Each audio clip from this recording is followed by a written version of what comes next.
My parents didn't just skip my wedding, they ignored it completely. No call, no excuse, just three empty chairs staring back at me while I said my vows to a room full of strangers. The guests smiled like nothing was wrong, but I saw the pity in their eyes, felt it burn through the silk of my dress. I told myself I was fine. I wasn't. 2 years later, when my 135K Porsche showed up on Instagram, my mom finally called. Her voice was tight, rehearsed. "We need to talk, family meeting tomorrow." So I said yes, and trust me, I didn't come empty-handed. Before I tell you what happened next, hit like and drop a comment telling me where you're listening from. Have you ever been ignored until you became successful? People like to say family is forever. In my house, it always felt like family meant Logan. Growing up, everything revolved around my older brother, his trophies, his grades, his big plans.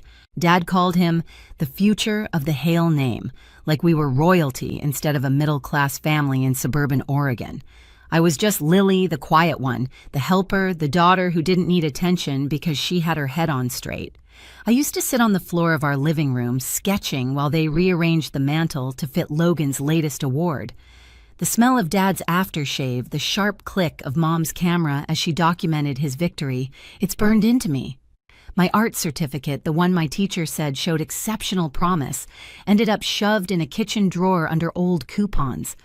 I remember asking softly if they'd come to my school art show that week. Mom didn't look up from the stove. "We'll see, honey. Logan's got regionals. That was our rhythm. His needs first, my dreams second." Even when I got a full scholarship to Stanford, the first thing Dad said was, "That's great. Maybe Logan can transfer there too."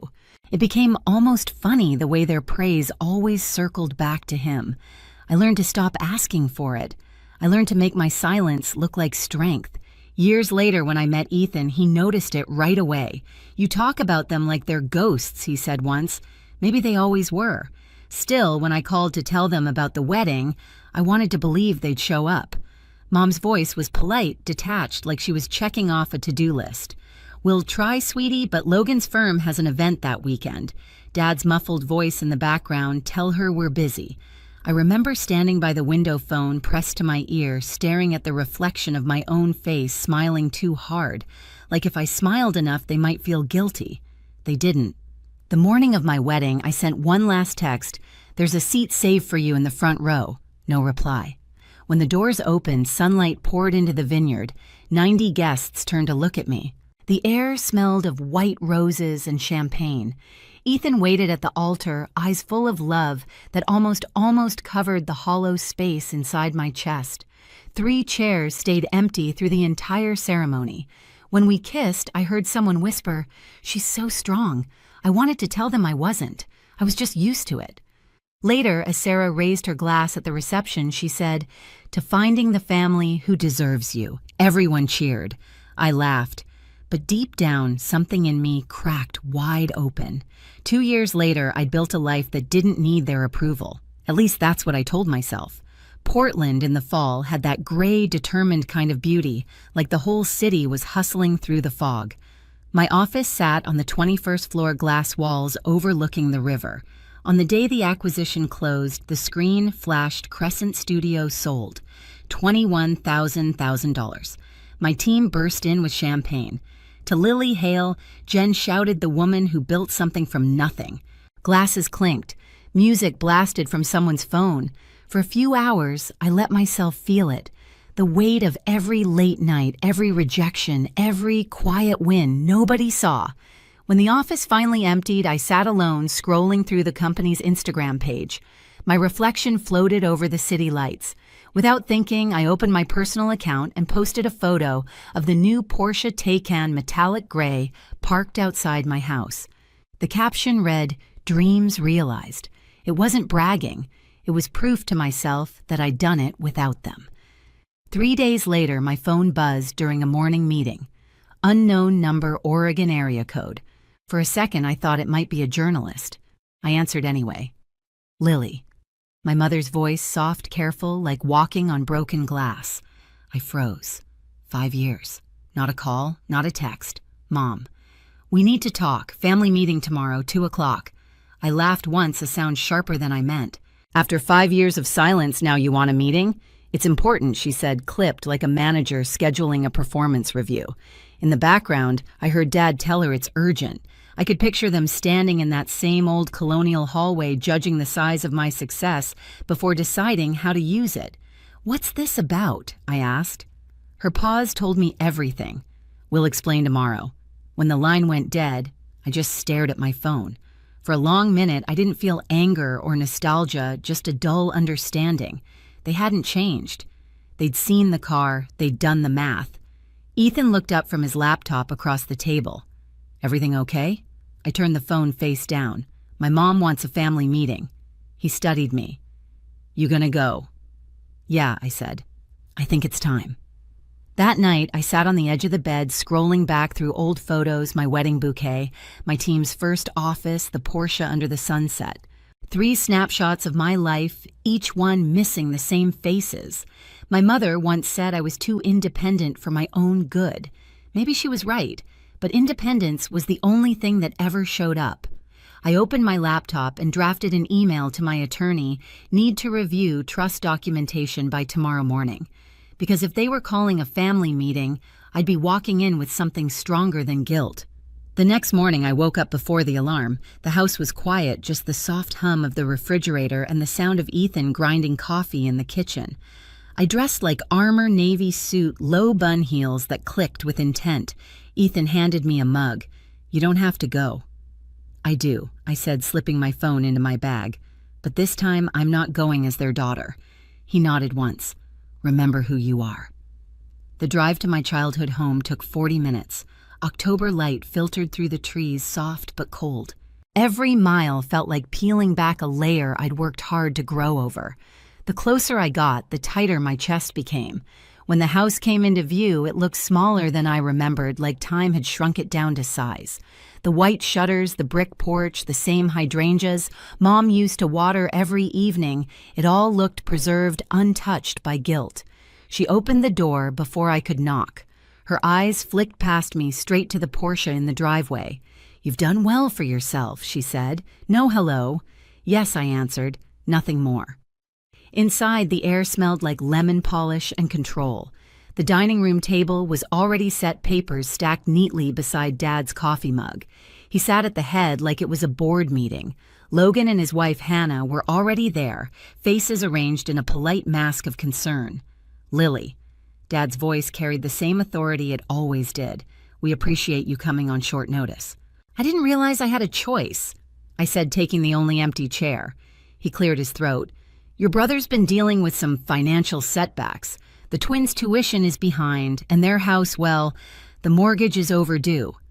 I folded my hands on the table. "And this involves me," how Mom jumped in, her voice trembling on cue. "You're the one who's stable now. We thought maybe you could help. Just until things turn around. Family helps family," Logan added, leaning forward like a salesman closing a deal. Then Dad slid a folder across the table. "Here's the loan paperwork. We've already filled in most of it for convenience." My name stared back at me from the signature line. Something inside me went completely still. "Convenient," I said quietly. "You must have been planning this meeting for a while." Mom's eyes darted to Dad. "Don't be dramatic, Lily. We're asking, not demanding." I looked at her. "Really?" "Because it feels like a setup." Logan scoffed. "You always think you're being attacked. You made your money, now act like family and share." Dad placed a hand on his shoulder as if to steady him. "Lily, we invested everything in you and your education. This is your chance to give back." I almost laughed. "You mean the education I paid for with scholarships? Because you didn't want to co-sign my loans, silence." Mom's voice dropped to that pleading whisper I used to crumble for. "Think about your nieces, sweetheart. They shouldn't suffer because of this." Her words hit the air like a trap. I stood slowly, walked to the window, and stared out at the neatly trimmed lawn. The same swing set where Logan once pushed me off for fun was still there, paint faded, rope frayed. Some things never changed. I turned back to them, calm now. "Where were you at my wedding?" Logan blinked. "What, my wedding? 2 years ago. Where were you?" Mom's lips tightened. "We were busy. Logan had that event." Dad added, without shame. "It wasn't convenient." The world went quiet. Even the clock on the wall seemed to stop ticking. I looked each of them in the eye. And now you're here because you saw the Porsche on Instagram. Because suddenly, I'm worth your time. No one spoke. I picked up the folder, flipped it closed, and set it back in front of Dad. You'll get your answer tomorrow. As I walked out, Mom called after me, Lily, don't make this harder than it needs to be. I didn't turn around. It's already as hard as it's going to get. In the car, I exhaled for the first time. My hands were steady. The fear was gone.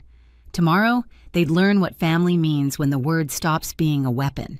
The next afternoon, sunlight cut across the same dining room table like a spotlight waiting for its scene.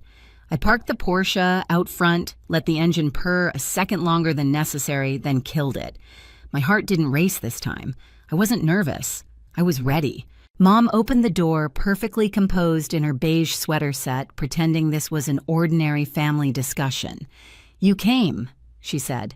Of course, I replied. You said it was important. Dad was already seated, glasses on papers spread across the table again. Logan lounged in his chair, tie loosened, playing the part of the wronged son. The air smelled faintly of cinnamon, Mom's attempt to soften the edges. I placed my briefcase on the table and stayed standing. Let's get started. Dad cleared his throat. Your brother's situation hasn't improved. We'd like to finalize the loan today. Before we do that, I said, sliding open the latch of my case, there's something you should see. Logan snorted. Let me guess, more photos of your car. I smiled, small and controlled. Not quite. From the case, I pulled a thick envelope and laid it on the table. The bold header read, The Rivera Media Scholarship Foundation, 16 million trust. What's this? Mom asked, brow furrowing. A surprise, I said softly. Since we're talking family investments, I wanted to share mine. Dad scanned the page, confusion morphing into disbelief. $16 million, every cent, I said. Legally protected, dedicated to funding education for young women in digital media arts. Logan laughed, but it came out thin. You're kidding. You put $16 million into strangers. Not strangers, I said. Girls like me. Girls who were invisible in their own homes. Mom's hand trembled. Lily, that's unwise. You could have helped your family instead of throwing it away. I clicked my phone, activating the recorder sitting beside the papers. The small red light blinked steadily. Just for transparency, I'm recording this conversation, so we're all clear about who asked for what. Dad stiffened. That's unnecessary. It's essential, I said evenly. You've all made your expectations very clear. Now let me make mine. I leaned forward slightly. You missed my high school graduation. You skipped my college showcase. You ignored my wedding. Every milestone I looked for you, every time you chose something else. So no, this money isn't for you. It's for the girls whose families can't see them either. Mom's voice cracked. We only did what we thought was best. No, I said quietly. You did what was convenient. Logan slammed his hand on the table. You think you're better than us because you got lucky, I repeated, almost laughing. You think working 3 jobs through college and sleeping in my car between classes was luck. You think every door slammed in my face was luck. No, Logan. What I am is done. For a moment, no one moved. The tension hung like smoke. Then I closed the folder, tucked it neatly into my briefcase, and straightened.